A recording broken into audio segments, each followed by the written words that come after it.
Grow My Cleaning Company teaches owners of cleaning companies just like you how to grow your company, make more money, and finally take charge of your financial future and your life. This podcast is about automating and creating systems that give you time and money freedom so you can grow like crazy without losing control. Since this is totally free, if you're getting tons of value, want to support us, and make sure that you get more of the good stuff, subscribe, rate, and review to this podcast today. Now, on to the show. Hey, Cleaning Nation. So good to be back with you today from California. Hold on one second. I think I can't tell if I'm live on Instagram. Trying to set this thing up. It's going horribly wrong. We'll edit this part out. Don't you guys worry. Oh, crap. We might have to just live. Boom. All right. Sorry about that, kids. All right. So we are back from California. We had an amazing live event last week. Over 150 people there. And holy crap. Honest to goodness, that was the first digital event we've done, or virtual event, right? It was live, but no one was, we had COVID. So we didn't have COVID, but we had the COVID in the world. So no one was there. And holy crap, I was shocked at how well it went. All right. That said, because it was so much fun, value got from us as a team, we really appreciate the crap out of you guys and what amazing people we served and lives were changed. We want to do a little tiny bit of a vibe like that here. So Vanita says, hey, so what we're going to do is ask me anything, whatever you want. I've got some questions from the Facebook group I'm going to start with, but if you are joining me live and you put a question in that I think is super amazing, we will get you on the show. And Lindsay, if you are here, if you see a good question on Instagram, throw it on Facebook, because it's hard for me to keep up on the Instagram stuff. All right. So the first question I had from Brooke Wilson: what's the best way to implement my training system? I've taken bits and pieces from what I've learned over the years, but it feels like it takes weeks or even months to get a new person to the point where I'm comfortable leaving them. First of all, Catherine and or Daniel Thamert in the house. Love those two human beings. They're so amazing. All right, so here's the trick with training system. Most of the time, the problem that we have is we're focusing on the wrong thing. Oh, and we're starting to get some questions in the chat, so I'll get to you guys as soon as I can. I'll start putting them on the thing here. So the problem is we focus on cleaning and not core values, right? It really matters who the person is and what they believe in first and foremost. So, and the crazy thing is we can't really train core values, right? Like for us, it's have fun, make money, be real, and help. And I could yell, scream, beg, pay more, threaten, do whatever I want to do, and still probably not do a good job getting people to be that, right? However, almost anyone can learn how to clean. So the problem is, I think a lot of times we focus on being the best cleaner ever, right? And I've shared the story before. The wealthiest hamburger maker in the world is probably McDonald's, right? The best hamburger maker in the world is probably some unknown guy in Texas that makes a mean burger and is broke.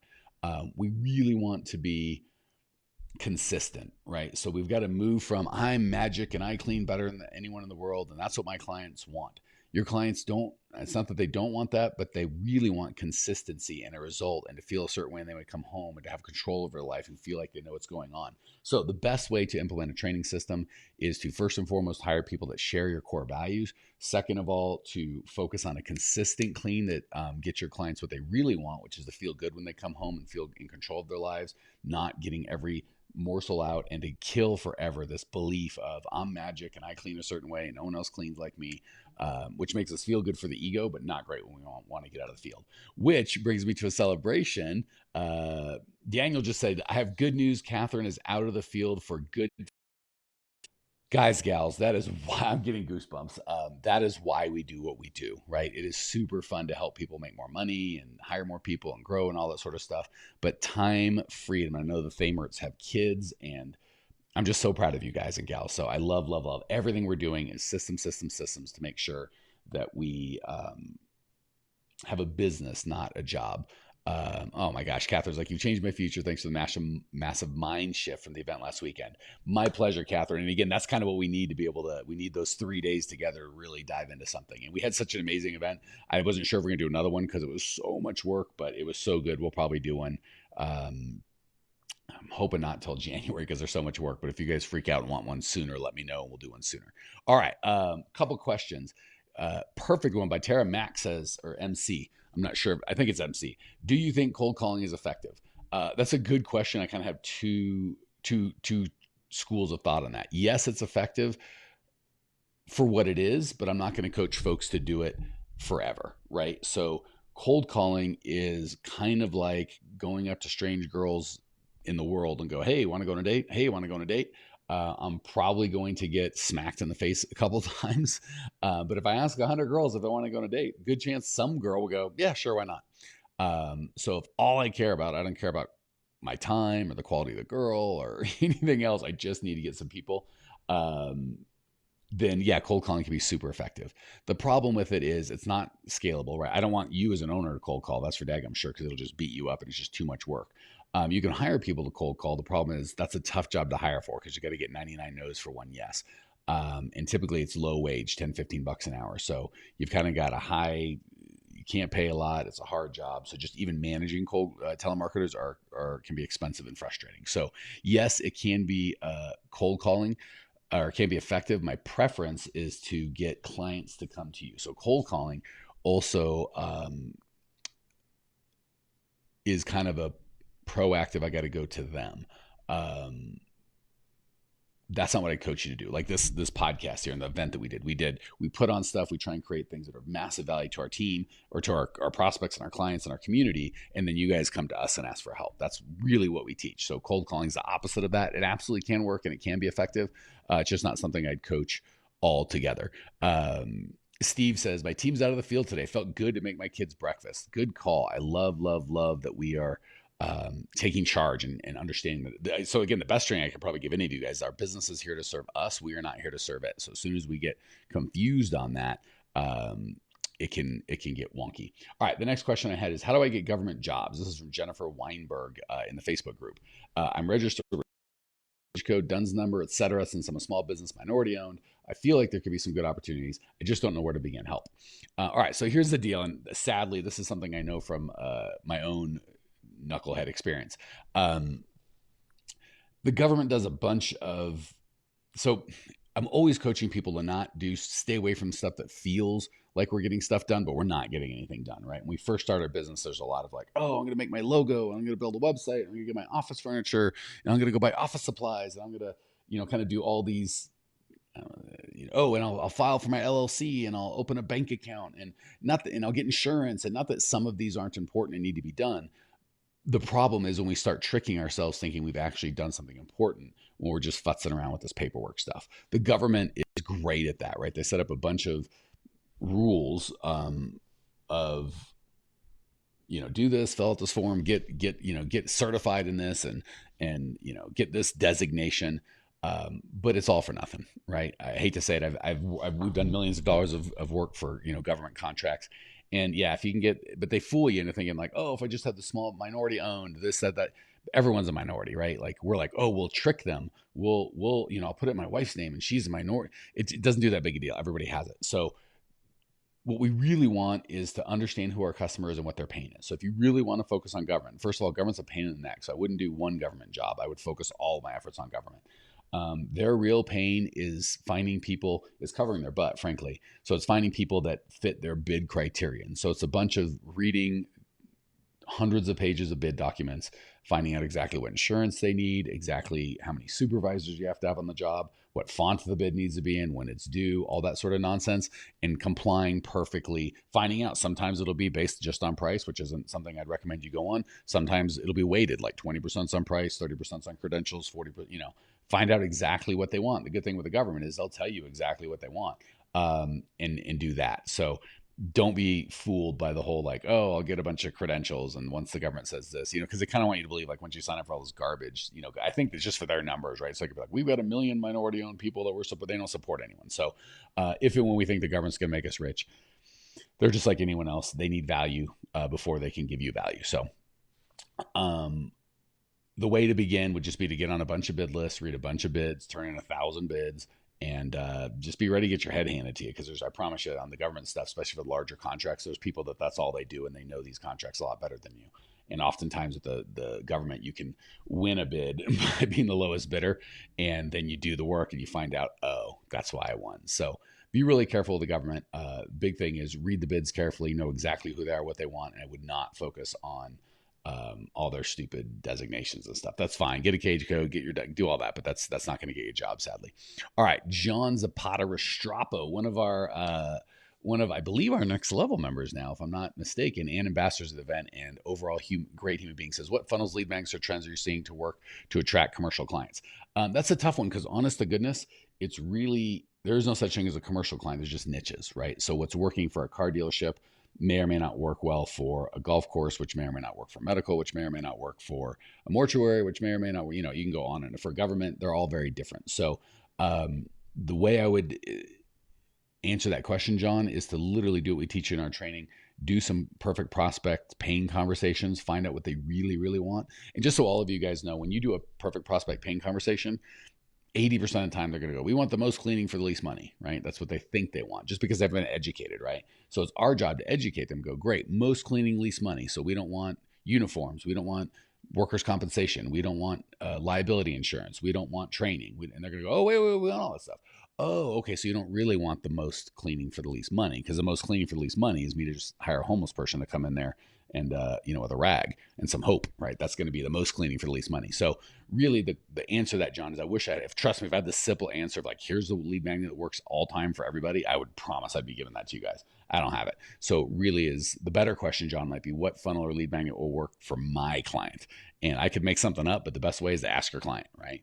And the other thing, guys, gals, is test a bunch of crap, right? We do webinars, we do 3-day events, we do these lives, we do YouTube podcasts, paid traffic. We do a lot of stuff. We tested a lot of stuff and a lot of it doesn't work. So the short answer is, John, ask your folks what they want and give it to them and test a bunch of crap. All right.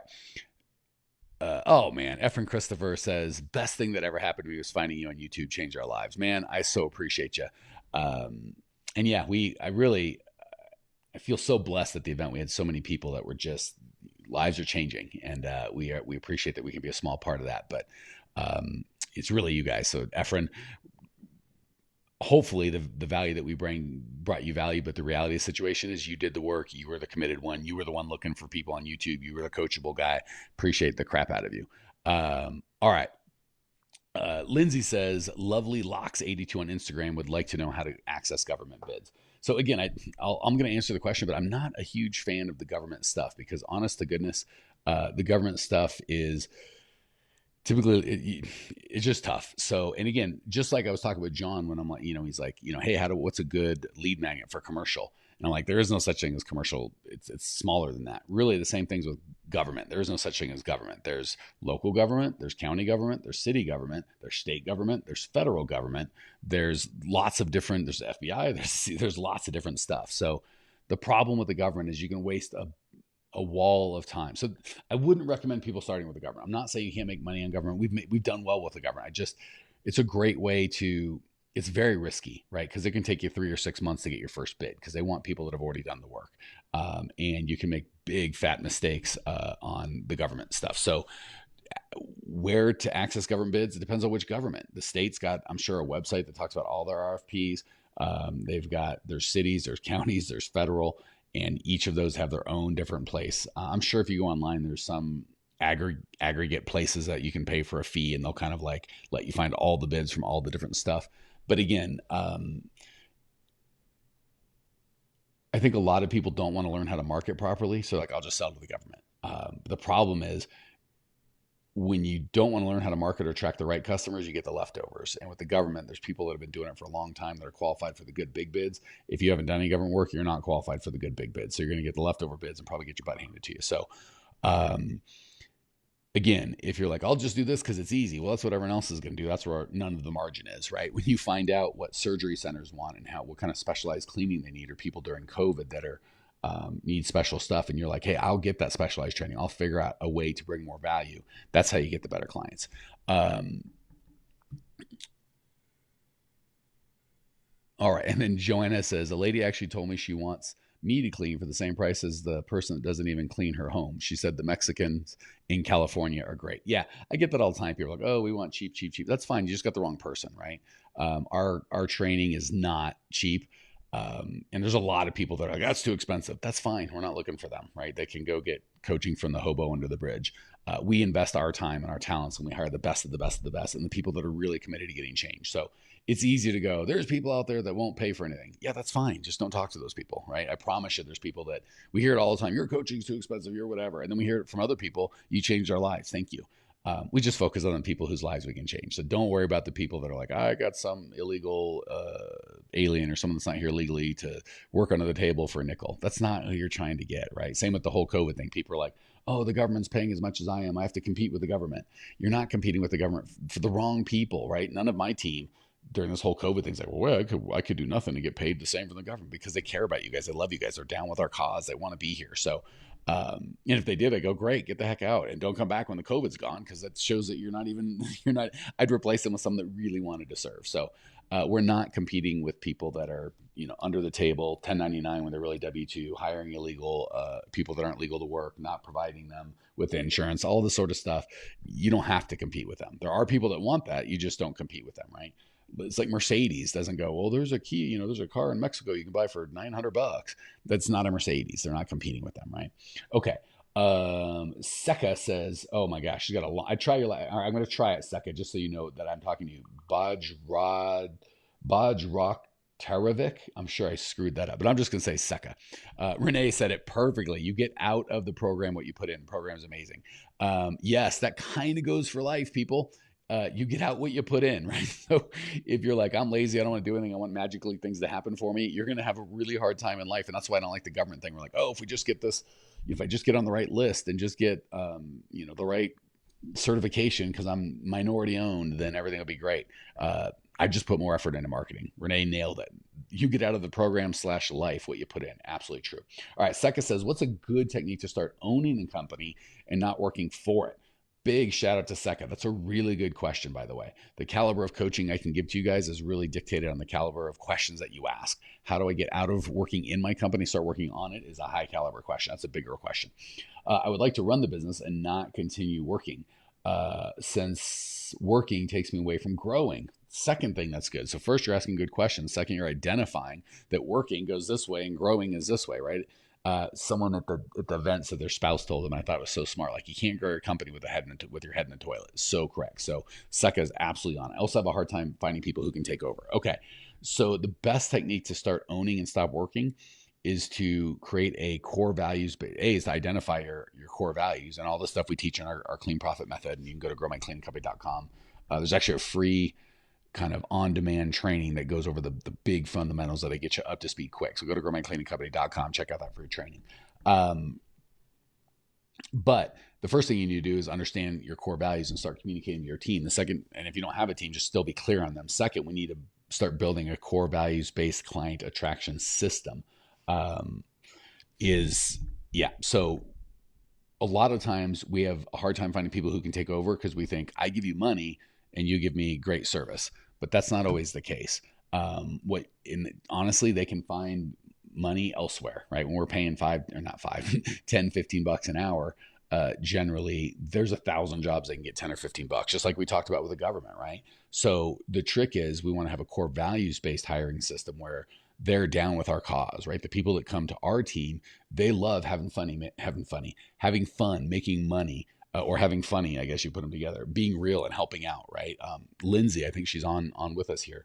Our event was Thursday, Friday, Saturday. When we first took her on, it was kind of an 8 to 5, Monday through Friday thing. But I remember she was on a call. She's Eastern. We were in San Francisco. We had a review call like 6:30 our time, 9:30 at night. Lindsay's on the daggum call. She works Saturday. 0 complaints because she cares so much about you guys. That's the kind of people we can put in charge, right? So Seka, I would get real clear on your core values, attract people that share those core values and are down with your cause, and trust them. Get the heck out of their way, right? Be okay with it. You got to kind of give people the opportunity to fail before they can succeed, right? All right, so unless I get some other questions in the chat on Facebook, I'll end with this one. Denise says, be committed to the program. Don't kill yourself for years like I did. So glad to have you in, Denise. We've got a lot of folks that were at the live event, just kicking butt and taking names. And we had we had so many people sign up for the live call. We had our first call yesterday. was that yesterday? No, Tuesday. After the call, it was like 5 hours long because we had so many people that were kicking butt and just wanted to share their wins, and it was awesome. Time flew, believe it or not. Okay, Martinez Fatima says, I'm a solo cleaner looking to get small offices to clean. Do I need training? How and where can I start looking for this contracts? Thank you. So again, I want to share with everybody, it's much more important. So sure, cleaning is fine. Sometimes I think we overvalue it in terms of like it's brain surgery or something. It really isn't. We can teach anyone to clean. Certainly with COVID, we want to invest some time in understanding sanitization and disinfectant, but that's fairly low wage work, right? You can get someone that's an expert, certified. You can go to the ISSA and they'll certify in this and that and all sorts of cleanings for floor work and all that. Even then, the best cleaner with all the certification might be worth $15-20 an hour, right? So yes, I'd like training, but I'd much, much, much rather have you have training in how to run a business, how to do client attraction than all the technical stuff. So again, we don't coach you to do any of the cleaning, right? If you're just starting, maybe you clean for 2 or 3 weeks, maybe a month, just so you know what to expect and what it feels like and how long stuff should take. And how you can help systematize and things, but that's not something you want to be doing long term. So yes, first of all, I love that you guys and gals are understanding that you need to invest in your own training and your own personal growth, because that's the best investment you can make, right? Everything else we're going to buy is going to rot and die and go away. The only thing we kind of keep forever is the investment we make in ourselves.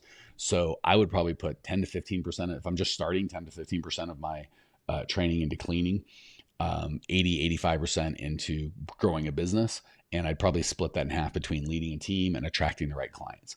The question you asked, Martina, was how and where can I start looking for contracts? I want to encourage you to maybe upgrade that question and ask, how and where can I give value and make people's lives better? That goes so much faster, right? So as opposed to